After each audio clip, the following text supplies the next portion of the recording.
خیلی خوش اومدید به قسمت ششم از سری ویدیوهای مانگای جوجوتسو کایسن. تو این قسمت قراره یوجی با مگومی وارد یه قمارخونه بزرگ بشن و یکی از جذابترین کاراکترهای کل جوجوتسو کایسن تو این قسمت به داستان اضافه میشه. چاپترهای مانگایی که تو این ویدیو پوشش دادم رو تصویر براتون مینویسم، پس بدون تعطیلی بریم سراغ خود ویدیو. تو بخش آخر صحبت یوجی و مگومی با تنگن بهشون میگه که کینجی هاکاری به عنوان یه قمارباز الان داره توی یه باشگاه دعوا متروکه پول در میاره. یوجی ازش میپرسه کلاب دعوای زیرزمینی منظورته؟ تنگن هم میگه آره، جایی که جادوگرای جوجوتسو تن به تن با هم دیگه میجنگن. مگومی میگه احتمالاً تماشاچی‌ها افرادی ان که جادوگر جوجوتسو نیستن دیگه، مگه نه؟ تنگن میگه ممکنه بین مبارزه‌ها یه سری کاربر نفرینی هم وجود داشته باشن، پس حواستون رو جمع کنین. خلاصه یوجی اینا میرن سمت همون قمارخونه‌ای که هاکاری هست. یوجی میپرسه لباسامون رو برای چی داریم عوض می‌کنیم؟ مگومی میگه که هاکاری با رؤسای سازمان جوجوتسو دعوا شد و از دبیرستان جوجوتسو اخراج شد. همین الان هم داره فعالیت‌های جوجوتسو غیرقانونی انجام میده، پس اگه بفهمه ما از دبیرستان جوجوتسو اومدیم احتمالاً جوش میاره. یه جوری این حس بهش دست میده انگار داریم باش دزد و پلیس بازی میکنیم. یوجی میگه به نظر تو با اون همکاری میکنه؟ مگومی هم میگه واقعا مطمئن نیستم، ولی خب در حال ما باید تلاشمون رو بکنیم. حتی اوکوتسو سنپای هم میگفتش که اون ازش قوی‌تره، پس ما به قدرتش نیاز داریم. وقتی میان وارد قمارخونه بشن، یهو بادیگاردش میان جلوشون و میگه اوه اینجا جایی واسه بچه‌ها نیست، زود باشید برید رد کارتون وگرنه دهنتون سرویس میکنم. اونجا مگومی هم بهش میگه که ما پول نیاز داریم، ما اینجاییم که مبارزه کنیم. یارو نگهبانی یه مشت میبره دم صورت مگومی، اما مگومی هم همونطوری خونسرد وای میسه و بهش نگاه میکنه. یارو میگه قانون اول، هیچکس در مورد کلاب هیچ صحبتی نمیکنه، پس اول بگو کی اینجا رو بهت معرفی کرده، بعدش دهنت سرویس میکنم. مگومی هم با اعتماد به نفس تمام میگه که اسمشو نمیدونم، قبل از اینکه بکشمش اسمشو بهم نگفت. تقریبا 1 ماه پیش بود که ما آشغالو کشتم. اینجا یارو با یکی از همراهاش صحبت میکنه و میگه کندو هم 1 ماه پیش ناپدید شد مگه نه؟ مگومی هم میگه بذار من جاشو بگیرم، یا اینکه دلت میخواد جلوی قماربازا همینجا آبروتو ببرم. یوجی هم تو ذهنش میگه که فهمیدم، اگه همینطوری مستقیم بگیم که میخوایم هاکاری رو ببینیم احتمالاً گارد میگیره. ما حتی باید جوری رفتار کنیم که انگار اسمش رو نمیبریم، پس پسر درنمو بسته نگه دارم. همراه یارو بهش میگه خب بسته دیگه، رئیس بهمون اوکی داد، پس این یارو رو به عنوان مبارز امروز در نظر میگیریم. اما کسی که باید به جنگ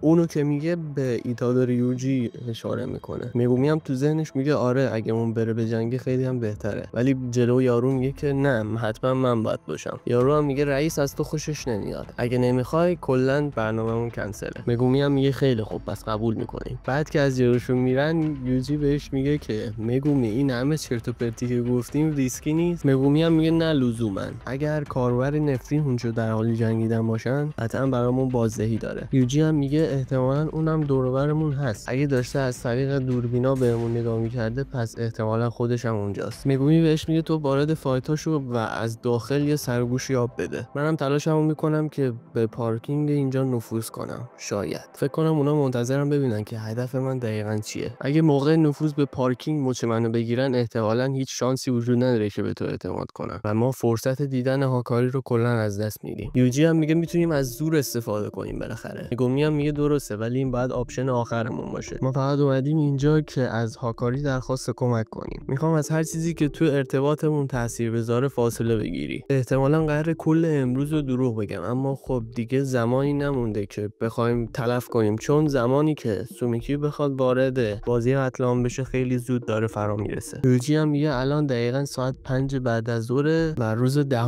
ماه که به این معنیه که 9 روز کلا برامون فرصت باقی مونده. مگومی میگه پس من تلاش میکنم که نفوذ کنم و دنبال هاکاری بگردم، اما اگه اوضاع قاراش میشد از اونجا میرم، به خاطر همین گفتم شاید. خلاصه یوجی میره توی رختکن و فایت کلاب و یارو بهش توضیح میده که 2 تا قانون اینجا داریم. اول اینکه فرار کردن ممنوعه و تکنیک نفرینی هم نباید استفاده کنی. یوجی هم میگه خب چرا؟ من مشکلی ندارم اگه کسی بخواد استفاده کنه. یارو میگه تماشاچی‌ها اکثرشون جادوگر جوجوتسو نیستن و نمیتونن اینا رو ببینن و یه فایت نامری برای کسی جذاب نیست. یوجی هم میگه اوکی، ولی فرار کردن دیگه چرا ممنوعه؟ یارو میگه باید جایی بجنگی که تمام تماشاگرها بتونن تو رو ببینن. یوجی هم میگه پس همه چی به تماشاگرها مربوطه مگه نه؟ یارو هم میگه دقیقاً بیزینس همینه. یوجی میپرسه رئیس چه جور آدمیه؟ یارو میگه کنجکاو شدی؟ یوجی میگه یه جورایی. یارو میگه شاید بعداً فرصت دیدنشو پیدا کنی، اما الان گوش کن به چیزی که میگم. 2 مدل مبارزه اینجا هستش. مبارزه های برنامه‌ریزی نشده شده و مبارزه های برنامه ریزی شده. مبارزه امروز تو برنامه ریزی نشده است، پس سعی کن خوب و سرحال به نظر برسی، شاید رئیس باهات صحبت کنه. یوجی هم یه خیلی خوب، پس کافیه یه شو جذاب راه بندازم. خلاصه یوجی میره وارد محل مبارزه بشه، میبینه که محل مبارزه یه جوری اون پایین پارکینگ و تماشاگرها از بالا دارن بهشون نگاه میکنن. خلاصه یوجی رقیبش رو توی این مسابقه میبینه و میره باهاش مبارزه رو شروع کنه و از اینجا به بعد گزارشگر مسابقه داستان رو روایت میکنه که میخوام دقیقاً به سبک اون براتون تعریف کنم. خانم ها و آقایون، به تورنمنت مسابقه باشگاه مبارزه گاچینکو خیلی خوش اومدید. من گزارشگرتون جان بابی هستم و امروز قرار مبارزه ها رو بهتون معرفی کنم و در آخرم براتون یه سورپرایز داریم. مبارزه اول، بچه آتیشی خطرناک کسی نیست جز ایتادوری یوجی و مبارزه دوم کسی نیست جز پاندا. جاتون صفر چسبید و آماده این مبارزه هیجان انگیز بشید. آره خلاصه فکر کنم خیلی فاز گزارشگر گرفتم، دقیقاً خواستم با لحن هم گزارشگر این قسمت رو براتون تعریف کنم. بعد از این نشون میده که هاکاری داره از تو تلویزیون خودش تو اتاق بالایی مبارزه رو تماشا میکنه. هاکاری میگه فکر کنم دیگه داره هیجان انگیز میشه. اونجا یه دختر، یعنی نیمه دختر نیمه پسری که داستانش رو بعداً براتون تعریف میکنم، بهش میگه که چرا این حرفو میزنی کینچان؟ هاکاری هم جواب میده و میگه اگه شانس رو امتحان نکنی هیچ ارزشی نداره. دونستن برنده هم از اول مسابقه رو کسل کننده میکنه و هیچ جادوگر معمولی هم ندیدم که انقدر قوی باشه که پاندا رو شکست بده. بریم تو صحنه مبارزه. اینجا پاندا و یوجی در واقع میفهمن همدیگه رو و قرار بر این میشه که پاندا بذاره یوجی ببره این مسابقه رو. وسط حرفاشون یوجی و پاندا یه سری صحبت‌ها با هم میکنن و میگن که یوجی تو اینو قایم میکنی که از دبیرستان جوجوتسویی دیگه، درسته؟ یوجی هم میگه درسته. پاندا هم میگه خب خوبه، حالا میدونی که بعد از این چیکار کنی دیگه. اونجا هم یوجی مشت به شکم پاندا میزنه، پرتش میکنه اون بعد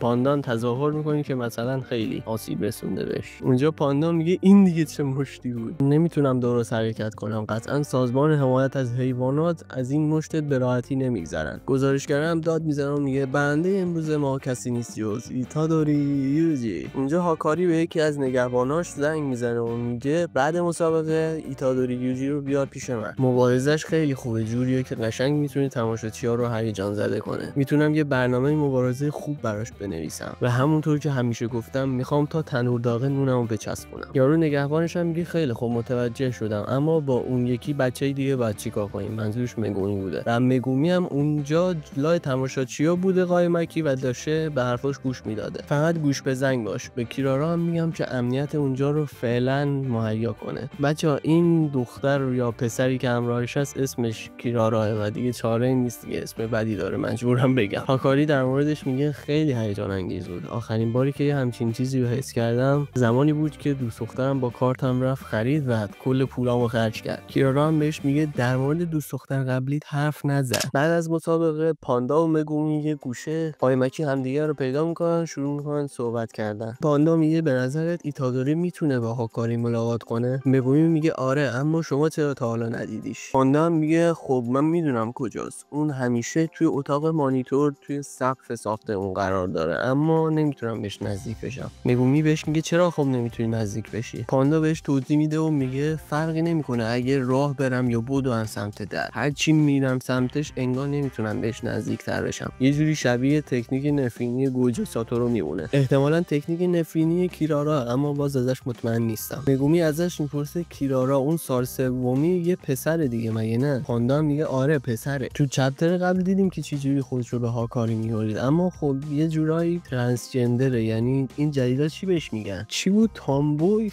فامبوی، ممبوی، همچین چیزی بود. خلاصه اینم یه دونه از هموناست. مگومی ازش میپرسه این اتفاق فقط زمانی میفته که کیرارا تو اتاق مانیتور باشه؟ پاندا هم میگه نمیدونم، چون هاکاری و کیرارا هیچ وقت جدا از هم نشدن که اینو تست کنم. به جای اینکه یهو بپرم مستقیم سمت هاکاری، سعی کردم یه مدت تماشاگرا رو سرگرم کنم تا زمانی که شما اومدید بالاخره. پاندا میگه که ایتادوری خیلی خوشمشرب و مهربونه، پس احتمالاً روی هاکاری تاثیر بذاره، اما توی دروغ گفتن افتضاحه. مگومی میگه حالا بدترین اتفاقی که ممکنه بیفته اینه که هاکاری متوجه بشه ایتادوری از دبیرستان جوجوتسو و به حرفش گوش نکنه و کلا بندازتش بیرون. پاندا میگه پس به این معنیه که لحظه‌ای که یوجی وارد اتاقش شد باید کنترل نگهبانای هاکاری رو دست خودمون بگیریم که بتونن درست حسابی صحبت کنن. پاندا هم میگه نگران نباش، قرار نیست کسی رو بکشم، نهایتش اینه که بیهوششون میکنم. مگومی میگه اما خب دوربینای امنیتی همه جا هست و اگه این صحبتشون تو اتاق مانیتور باشه احتمالاً هر کاری که بکنیم و از دوربینا میبینن. پاندا میگه من موقعیت همه دوربین‌ها و نقطه کورشون رو میدونم، پس اگه کسی منو ببینه مشکلی پیش نمیاد. تنها جادوگرای جوجوتسو واقعی که لازمه دربارشون نگران باشیم خود هاکاری و کیرارا هستن. مگومی میپرسه خب از چند جا هستش که میتونیم موقعیتشون رو ببینیم. پاندا میگه 4 تا تو ورودی و 2 تا توی هر طبقه، البته به جز سقف. مگومی هم میگه احتمالاً این جواب بده. یکم درباره تکنیک نفرینی کیرارا نگرانم، اما به هر حال نمیتونیم دست رو دست بذاریم. اگه دیگه خیلی مقاومت کردن و خواستن ایتادوری رو بیرون کنن دیگه بیخیالشون میشی. یوجی داشت میرفت سمت اتاق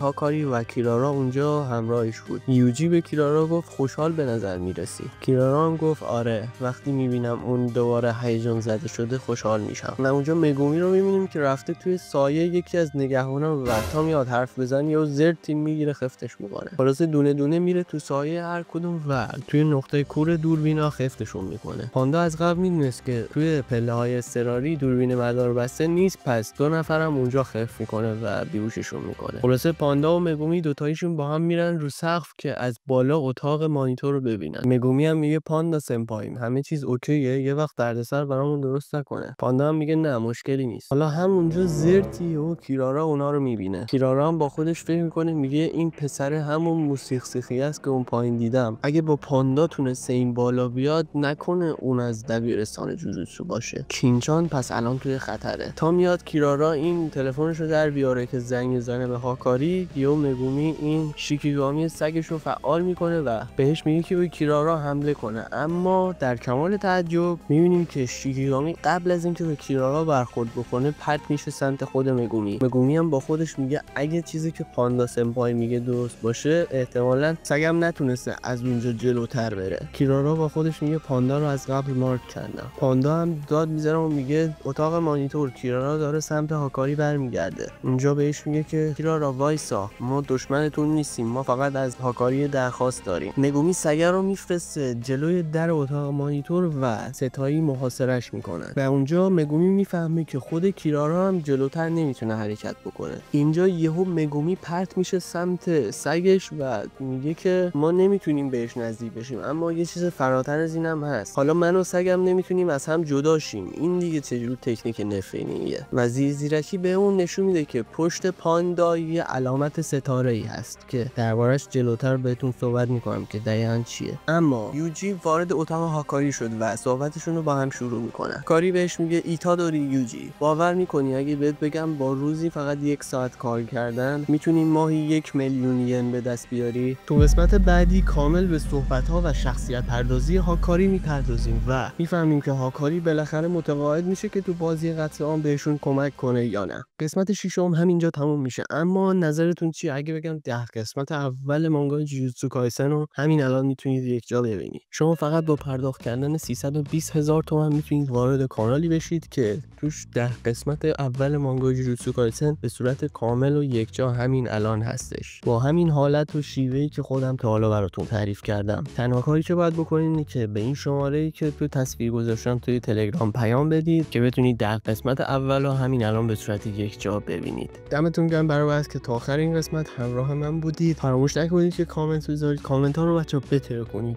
دیگه نگم هر دفعه کامنت، اصلا برای رو پیش‌ورز بذارید که انرژی هممون بیاد بالا. تو قسمت هفتم مانگا جوجوتسو کایسن میبینمتون تا اون موقع. فعلا بدرود.